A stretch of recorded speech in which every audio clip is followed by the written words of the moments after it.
The flames lit up crumbling walls, and on the horizon echoed the thunder of hooves that made kingdoms tremble. The Mongols. Before them, a handful of Christians raised the cross as their final banner. What no one knew was that this resistance was not just a forgotten war, but a secret buried in blood, faith, and betrayal. Today, you will uncover the 5 secrets of the last Christian resistance against the greatest empire the world has ever seen. But beware, these truths do not appear in ordinary books. They were silenced for centuries. Here, they come back to light. You are watching Faith and Power. Subscribe now, because the story that the crown and the cross tried to erase will be revealed before your eyes. There was a sound that heralded death, the hoofbeats of Mongol horses. The world knew them as unstoppable warriors, bearers of a fury that could devastate entire cities in just a few hours. They were not merely armies, they were human storms, coordinated by strategies that no civilization had ever dared to face as equals. And yet before this terror, a secret echoes across the centuries, the unexpected blood alliance between Christians and distant peoples. This secret cannot be found in the most common pages of history. It was muffled, silenced, nearly erased. But in forgotten archives and in almost illegible chronicles, there remains the record that Christianity did not fight alone. From the heart of the East, warriors of other lands extended their hands, sealing pacts that defied empires and contradicted prophecies. The scene is almost unbelievable. Templar knights, men with the cross stitched upon their chests, gathering, with Armenian nobles and even Georgian leaders, peoples long crushed between empires greater than themselves. This union was not born of glory or of conquest, but of sheer survival. The Christian resistance understood that alone, they would be nothing but dust before the Mongol steamroller. United, however, they could at least delay the enemy's advance. This is the first secret. The last resistance was not isolated, but woven from alliances the West chose to forget. Picture the scene.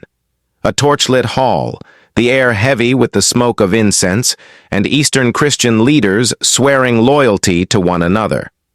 Their swords were raised not only in the name of fragile kingdoms, but in the name of the faith they shared. They sealed pacts that went beyond politics. They were blood alliances, forged with the weight of eternity. But there was more. Ancient. Documents suggest that even some Mongol leaders converted to Nestorianism, a primitive and isolated form of Christianity in the East, secretly influenced truces in certain regions. This was not spoken of publicly, but behind the scenes. There were letters, emissaries, and even clandestine agreements to allow Christian communities to survive amid the Mongol chaos. A living contradiction. The same horde that crushed cities also at times protected churches the West did not even know existed. Yet this alliance was never perfect. It was fragile, unstable, marked by distrust. The Templars looked cautiously upon the princes of the Caucasus. The Georgians feared they might be sacrificed as bargaining chips. The Armenians, weary from endless invasions, questioned whether it was worth resisting once more. And still, even amidst this tension, they remained together, because they knew that without unity, the massacre would be absolute. This secret, completely, changes the way we understand the Christian resistance. It was not just a heroic struggle of the few against the many. It was a complex network of pacts, of alliances that crossed borders, of diplomacy disguised as devotion. The West, often distant and indifferent, chose not to record these ties. Perhaps because they did not fit the glorious narrative of the Crusades. Perhaps because it was inconvenient to admit that Christian survival in the East was only possible thanks to alliances that defied dogma and tradition. And here lies the greater tension. This union, despite its strength, was kept in the shadows, as though it were a sin no one dared to confess.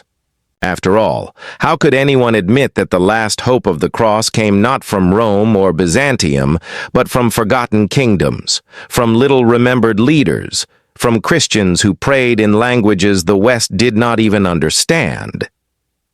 The first secret of the last Christian resistance against the Mongols is precisely this: faith endured through unexpected alliances, blood alliances that history tried to erase. And by unearthing this forgotten pact, we begin to see not only a battle, but a human drama made of courage, betrayals, and hopes that still burned even in the face of imminent death.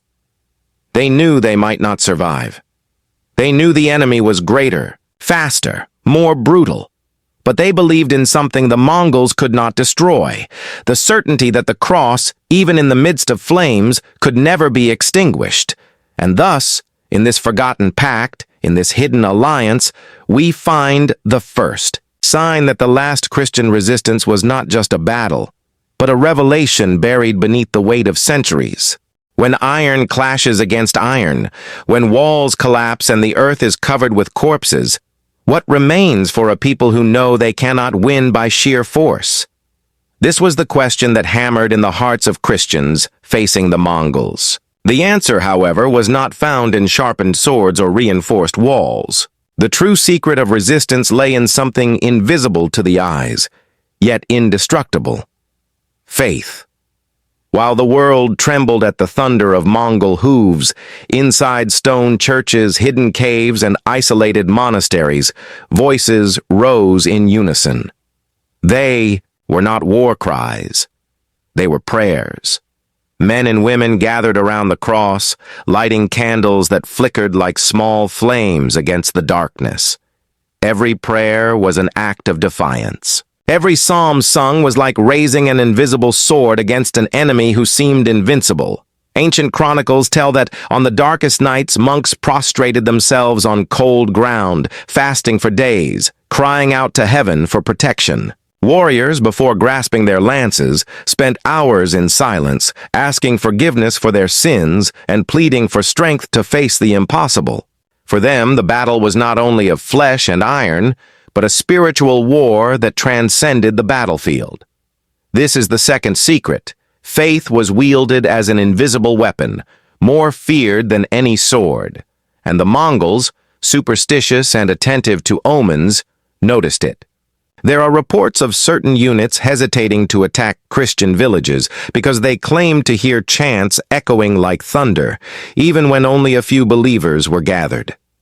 Some warriors swore they saw luminous figures on the walls, believing them to be angels. And though official history erased these visions, popular memory has preserved them as miracles of resistance. Faith was not just consolation. It was discipline. It was courage in the face of death. A knight might fall in combat, but if he fell with the name of Christ on his lips, he felt part of a victory no Mongol army could ever take away. This conviction gave the resistors an advantage no military strategy could offer: the contempt for fear. Picture the scene: the Mongol army advancing like a black tide, their war drums echoing like thunder. Amidst the chaos, a small group of Christians gathers around a bishop. He raises a chalice and celebrates the Eucharist on the battlefield. As the wine is shared, as the bread is broken, they know there may be no tomorrow. Yet in that moment, they believe they are touching eternity. This faith transformed defeats into testimonies. Every Christian slain was not seen as a failure, but as a martyr. The spilled blood was understood as seed, and that certainty sustained the survivors. The Mongols could burn entire cities, but they could not extinguish the invisible flame burning in their hearts. Curiously, even some Mongol leaders acknowledged the power of this invisible weapon. There are accounts of commanders sparing Christian communities after hearing of monks who faced death singing hymns without trembling. For warriors accustomed to crushing enemies through terror, seeing people face the abyss with songs was disturbing, almost incomprehensible. The second secret, then, reveals that the last Christian resistance was not sustained only by swords, but by a trust that transcends all logic. It was faith as an invisible shield. faith that gave courage to the defenseless, faith that turned defeat into spiritual victory. But this invisible weapon also came at a price. There were Christians who, before Mongol brutality, doubted, faltered, and lost hope. There were monasteries that surrendered, churches that were destroyed, entire communities that vanished. The tension of faith against fear was neither simple nor romantic. It was real, cruel, made of tears and heavy silences. And yet, even in these ruins, some still declared that Christ remained alive. And here lies the crucial point. Invisible faith did not prevent the fall of walls, but it upheld what no sword could ever touch: the soul. That is why, even when Christian cities disappeared from the map, the memory of resistance endured. Because it was not only a political or military struggle, it was a testimony. This is the second secret of the last Christian resistance. The Mongols could crush bodies, but they could not defeat hearts anchored in faith. This invisible weapon, unseen and immeasurable, was what sustained those who dared to defy the greatest empire history has ever known. The roar of the Mongols seemed unstoppable. Wherever they came, walls crumbled, cities burned, and entire peoples vanished. For any enemy, to face the war machine of Genghis Khan and his successors was like trying to fight a storm with bare hands. And yet the last Christian resistance dared to defy this fury. How? Not only with courage, but with ingenuity. The third secret lay in their tactics. A blend of sand and stone, improvisation and fortress, cunning and sacrifice. While the Mongols relied on their devastating speed, the Christians learned to turn the land itself into an ally. Fortresses. Hidden within narrow gorges, cities raising double walls, castles designed to withstand siege for months. It was as though every stone lifted was a prayer carved into time, a silent challenge to the power of the steppes. Armenian chronicles tell of certain Christian castles built in places almost unreachable, where not even the best Mongol horsemen could maneuver. Narrow paths, steep slopes, and treacherous cliffs served as natural barriers. The defenders knew they could never win in open field, so they chose to resist high in the mountains, where few could reach them. And when the wall was not enough, sand itself became a weapon. Warriors dug deep pits, camouflaged with branches and soil, into which enemy horses fell to fatal traps.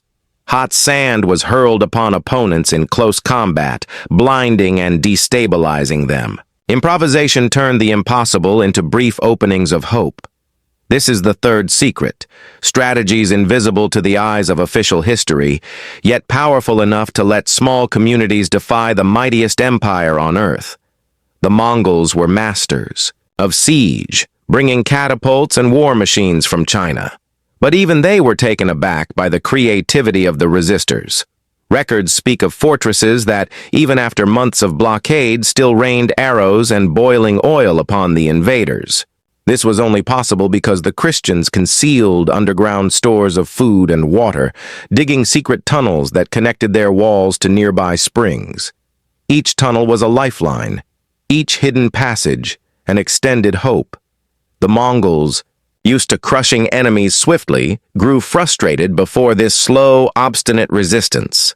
The longer a siege dragged on, the more vulnerable they became to disease, desertion, or counterattacks from unexpected allies. The scene was cinematic. From atop the walls, exhausted defenders gazed upon the endless army stretching to the horizon. Inside the fortresses, women and children carried stones to reinforce the ramparts, while monks inscribed hymns upon parchment, believing their words would survive the centuries, even if their cities did not. But the strategy was not only in the walls.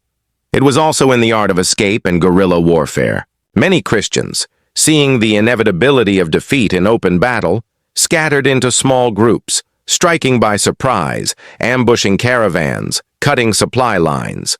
They were shadows in the night, turning the vastness of the mountains into an invisible battlefield. The third secret reveals then that the Christian resistance was not only built on open heroism, but on hidden cunning. Every castle raised as a challenge, every tunnel dug as a lifeline, every ambush in the dark were signs that even before the Mongol terror, human hands still moved guided by intelligence and faith. Yet there was a price. For every fortress that stood, 10 more fell.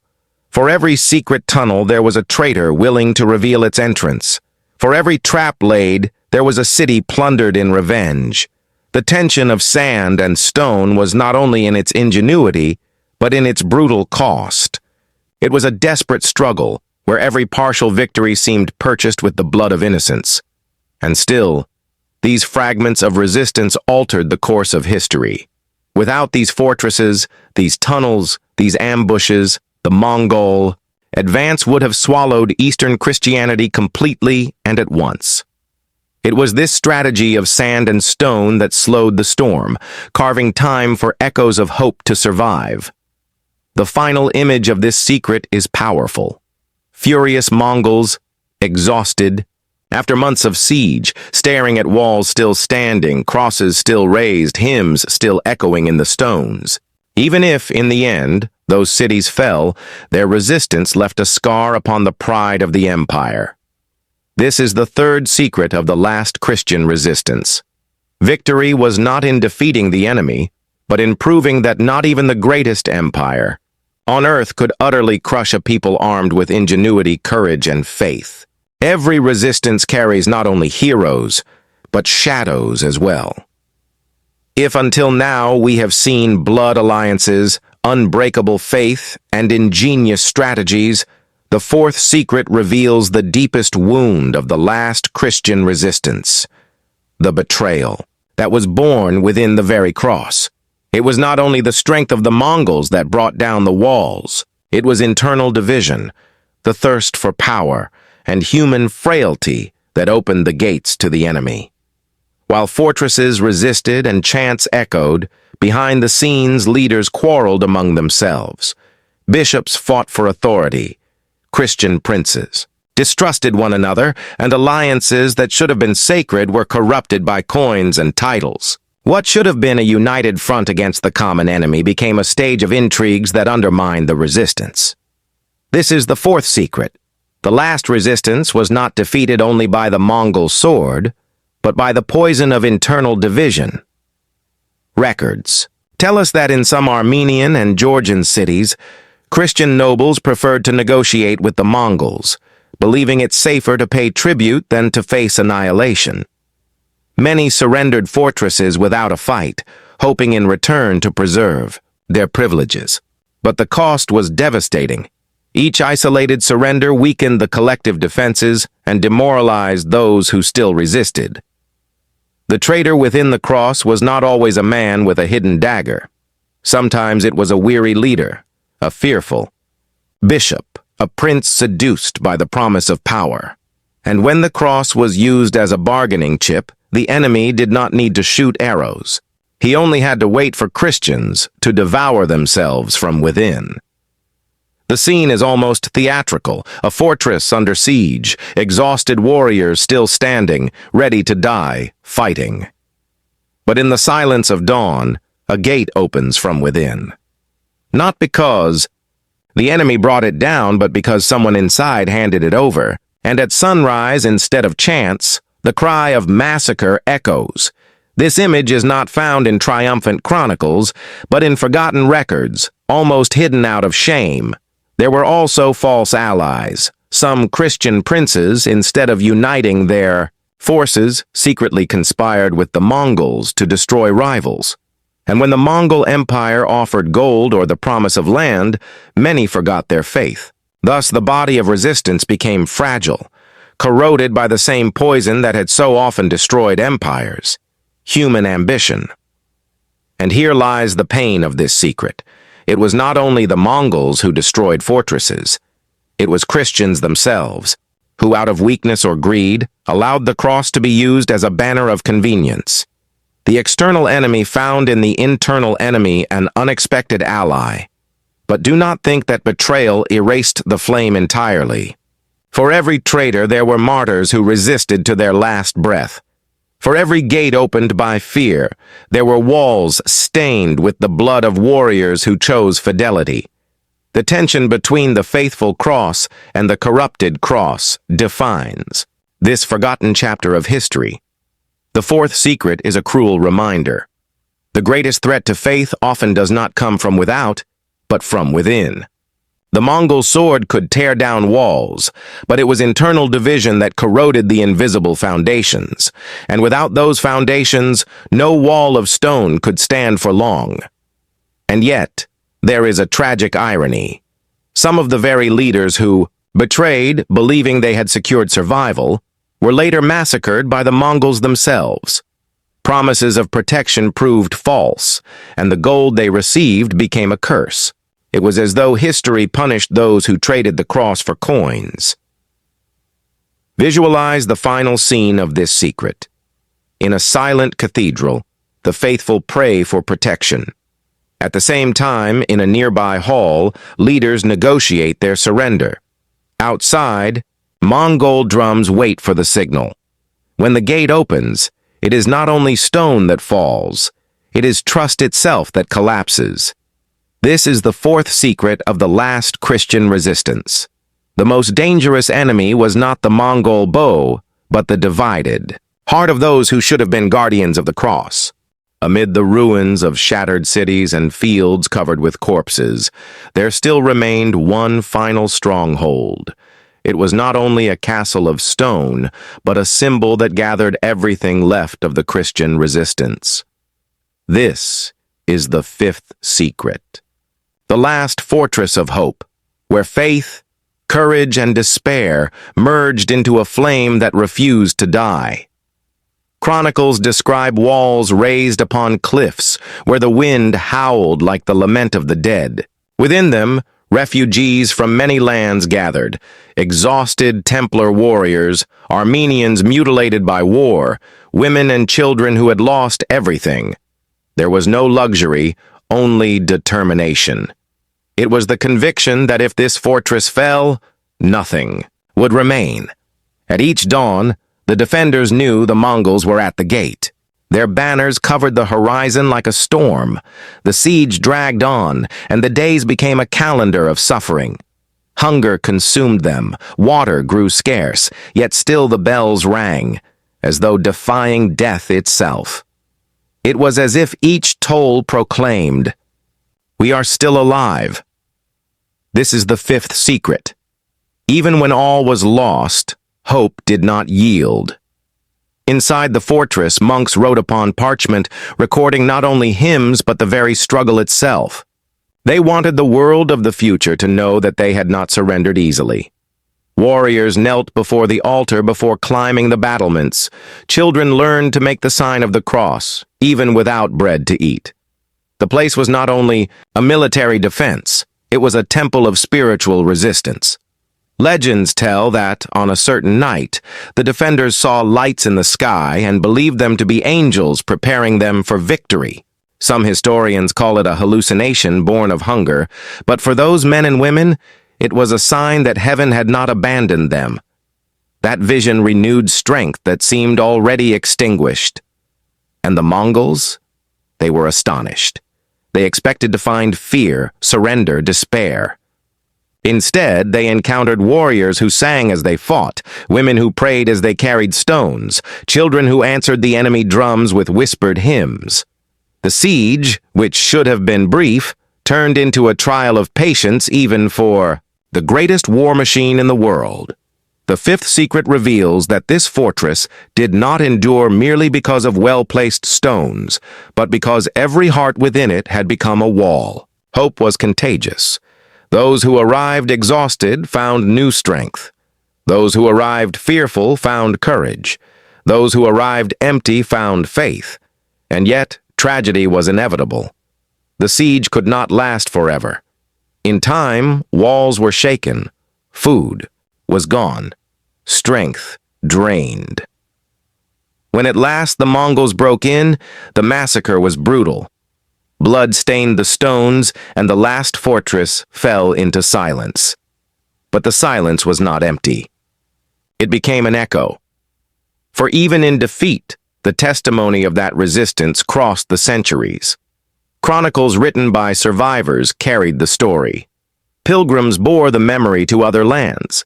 Even the enemies, impressed by such obstinacy, recorded, in their own accounts, the courage of those who dared fight against the impossible. This is the ending, and at the same time, the beginning. The last fortress fell, but its hope did not die.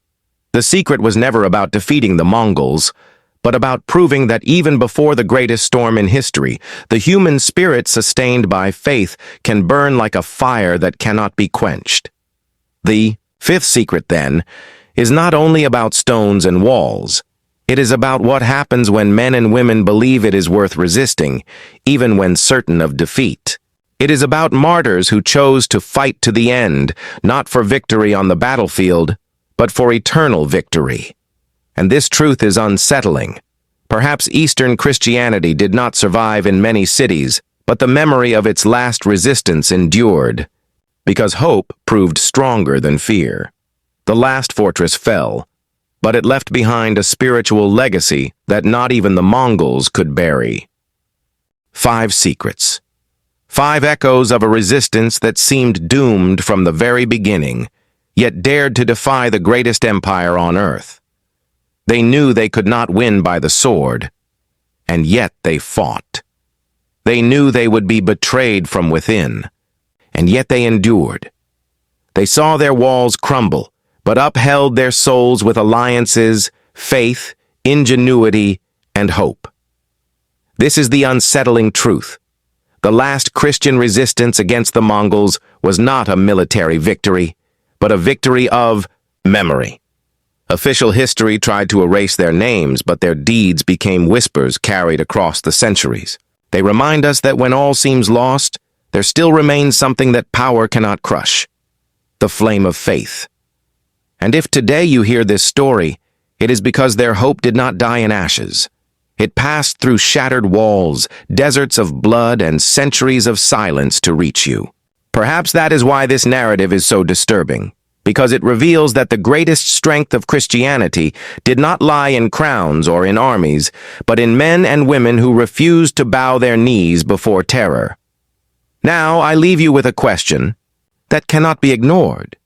If they resisted the most powerful empire on earth, what are we doing with the freedom we inherited? Do we have the same courage, the same faith, the same hope? This reflection is their legacy. You are watching Faith and Power. If this story moved you, subscribe now, share it, and leave your comment. Because every time the truth is told, the walls of forgetfulness fall once again. And remember, the cross was not made to fall. It was made to endure.